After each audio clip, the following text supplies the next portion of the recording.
Olá, eu sou a Kátia, eu sou a mãe da Lorena, que tem 10 anos, e do João Luca, que tem 7. O João Luca, ele tem síndrome de Down. E essa situação acarreta um desequilíbrio em todo o seu organismo. E o que realmente aconteceu com ele esse ano? Além de todos esses problemas de baixa imunidade, a gente reparou que ele começou a ter alguns problemas de comportamento. Então, desde janeiro, ele começou a ter, assim, medos. Por exemplo, um desfile que ele visse, ele ficava apavorado. Ir em restaurantes, ele não estava aceitando. Entrar numa quadra esportiva, nem pensar, jogo de futebol.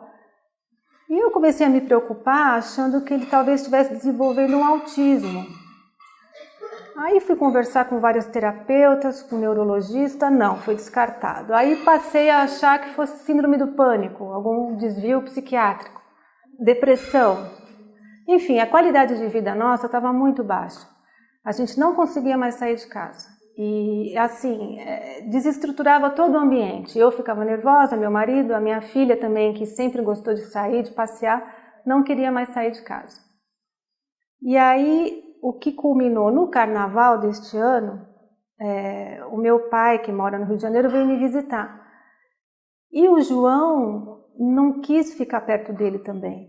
Ou seja, nem na casa dele, que era a zona de conforto, onde ele aceitava ficar tranquilo, ele não aceitou a presença do meu pai, ele começou a chorar e ficou trancado no quarto, praticamente o dia inteiro, porque eu tive que dar atenção para o meu pai e ele ficou chorando na cama, como se fosse um adulto com um problema de saúde terminal.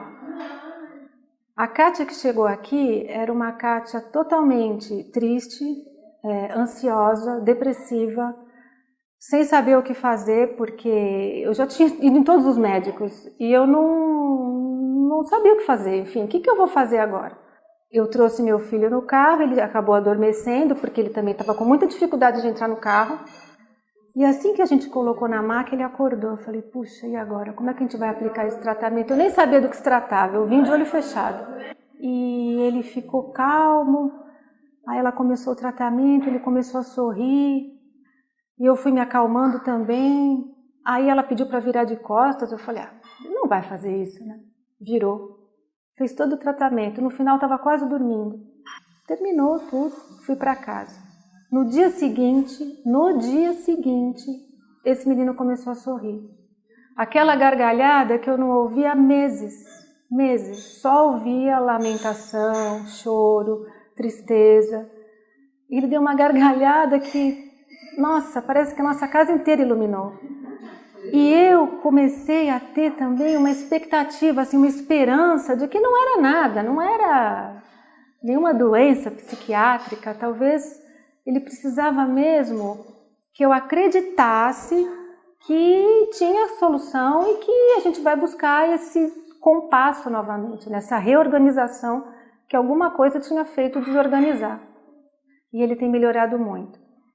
E eu percebo que ele tem um carinho tão grande de vir aqui, parece que ele tem noção de que isso faz bem para ele.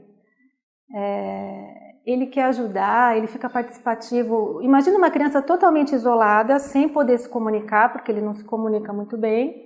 No mundinho dele, ele entra na sala, ele sobe na maca, ele já se prepara, fecha os olhinhos e fica esperando. Quer dizer, isso não é um sucesso? Quer dizer, para mim é a reorganização mesmo daquilo que estava faltando nele. O meu filho está muito melhor, em poucas vezes que eu estive aqui. E ele teve assim um sucesso muito grande. Então esse aqui é o João Luca, o novo João Luca. O João Luca feliz, né, João? E como você faz o carimbinho? E você gosta? Gosto. Você põe a pedrinha? Sim. Aonde você põe? Aqui. Isso. E você fica contente? Sim. Você gosta quando você vai embora? Sim. Gosta, né? Gosto. Você tá feliz agora, não tá? É. Tá muito feliz, não tá? Tô. Gosta de passear? Sim. Isso. Manda um beijo pro tio.